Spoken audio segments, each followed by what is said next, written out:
verdade, ayer me quedé nombrado como líder de fracción, reemplazando Max Sanchez, que en el momento en que te plan de salud, entonces está para su cosa personal en Holanda. Nombrado como líder de fracção, o que você trabalha no Guting delante do Sr. Cordebauer aqui como líder de fracção? Bom, um candidato bom, vamos começar, é a assinatura do governo da nossa nele.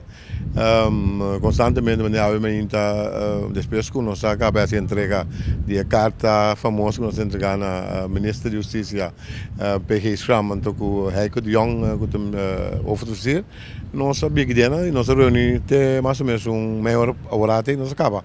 Mas o dia que nós temos botar recht, merk sempre kan ik caminho com ela can me saco merk que prometo que ela vai nós mas sinto que não rato com nosso papia over die essay prometo que ela vai tarde mas se ela go ja te quer com sempre dá saco me tá handle coisa straight me sabia box então ela pediu me para sorry de pecos can bom e me já sei sempre dá também onde não tá seguro tem fração scarpi a Petrobras tem na junto para nós que é uma constelação completa junto com o governo, onde nós ministros na cotidiana e mais de trabalho de agora sim que o pedido do povo. Esta com caminho que nós sacamos sempre, caminho que nós sacamos sempre com o povo soberano, o qual com o real mais nesse tempo a para pé, esta cana straight, não tira num bordo, engusta tira de bordo, para costa claro responde. Se não está seguindo bem.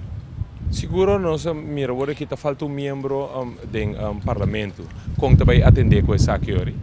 Bom, mas no momento aqui Deus está oportunidade do candidato, me quer é constante canadense de direção, nesse sentido que não por mete banda de saúde doente para ter ele para fazer algo.